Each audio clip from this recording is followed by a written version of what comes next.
O sea, son más líderes religiosos que políticos, líderes más políticos que religiosos, ley judicial en donde se funden las dos. Efectivamente, hay realmente una mezcla que para nosotros puede ser un poco difícil de entender, pero que en aquel momento, en el siglo I de la comunidad hebrea, era perfectamente asimilable. El Sanedrín estaba compuesto ya no solo numéricamente como he mencionado, sino por dos facciones, se llega a hablar como de partido político, que son por una parte los saduceos y por otra parte los fariseos, que tanto escuchamos hablar de ellos en los evangelios, sin embargo creo que no se sabe situar bien.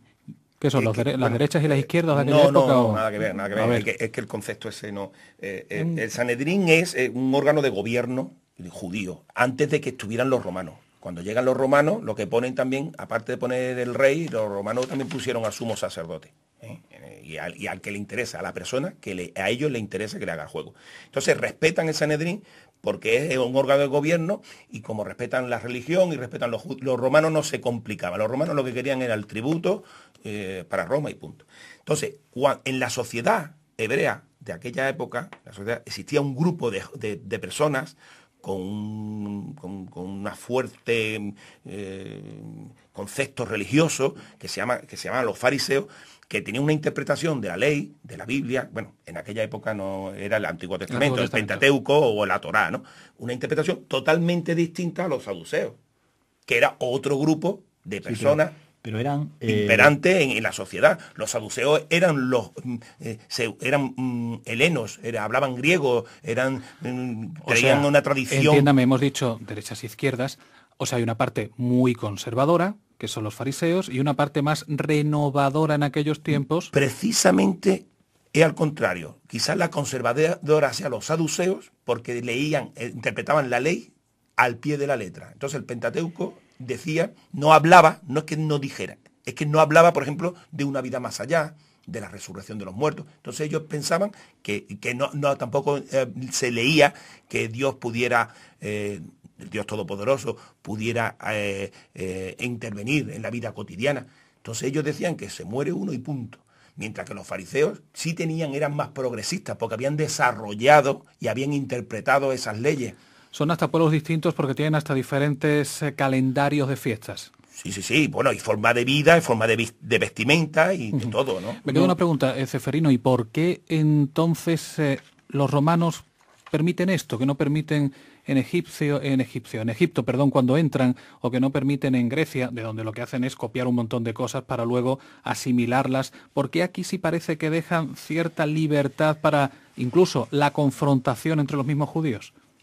Bueno, eso formaba parte de la política en la que se llevaba la conquista romana. Bueno, la conquista ya había sido mucho antes, sino la civilización romana, la manera de hacer de Roma. El poder efectivo lo tenía que tener el poder militar, que era la autoridad sobre la que se descansaba.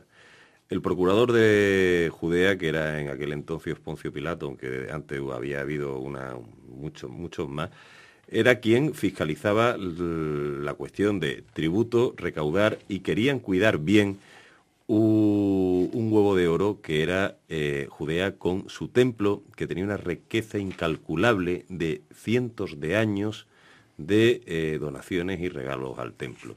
Por lo tanto, era, aparte de reserva de otros materiales y otros recursos que pudiera haber, que si aceite, que si brea o lo que fuera, indudablemente lo que era el oro seguía siendo algo que está ahí. Mientras esté ahí, estamos nosotros como si lo estuviéramos nosotros. Es difícil entender que no es un edificio meramente religioso, es un edificio... No, era la banca Morgan, ¿no? 3 millones de personas en la Pascua, según los estudios y eso, 3 millones podían agrupar. Es decir, era un sitio de destino de peregrinación del judío en la Pascua, ¿no? Y siendo eso, hablando muy mal, muy coloquialmente, el templo, la banca Morgan, como ha dicho Ceferino, y conociendo la confrontación que existía entre unos grupos y otros, ¿es fiable un tribunal como ese para cualquier pleito, ya no solo para presentar a un hombre culpabilizándolo de lo que luego hablaremos? Bueno, pues Fíjate la diferencia que hay entre saduceo y fariseo. Es decir, incluso en el tiempo, años atrás, había habido guerras civiles entre ellos. Bueno, pues con el tema de Cristo se ponen de acuerdo. Porque por distintos motivos, pero a ambos les estorba. Jesús le estorba. Bueno, no es que le estorbe. ¿Es fiable ese tribunal?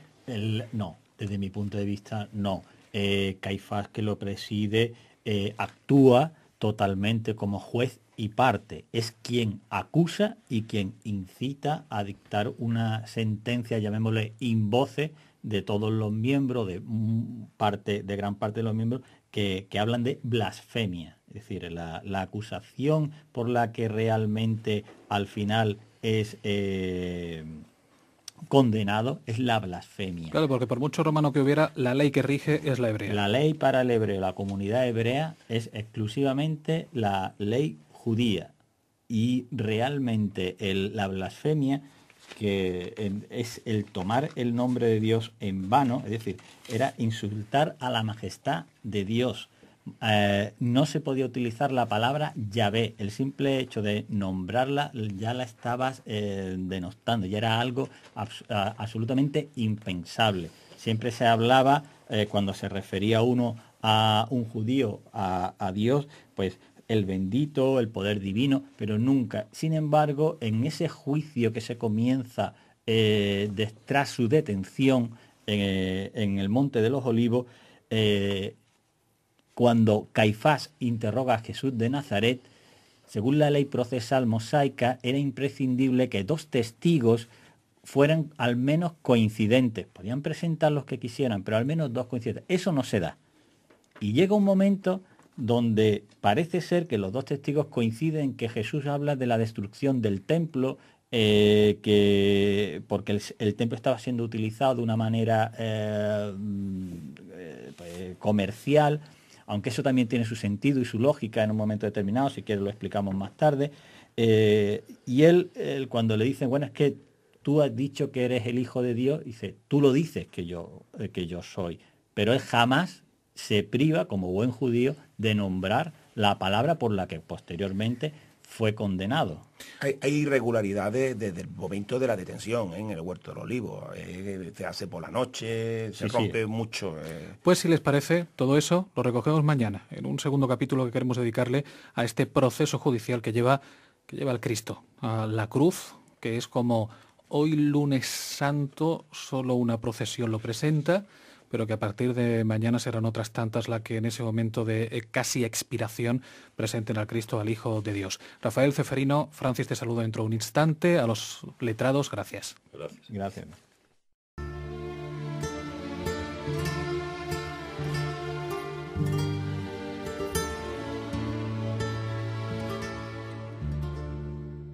Míralo, míralo, dulce y sereno.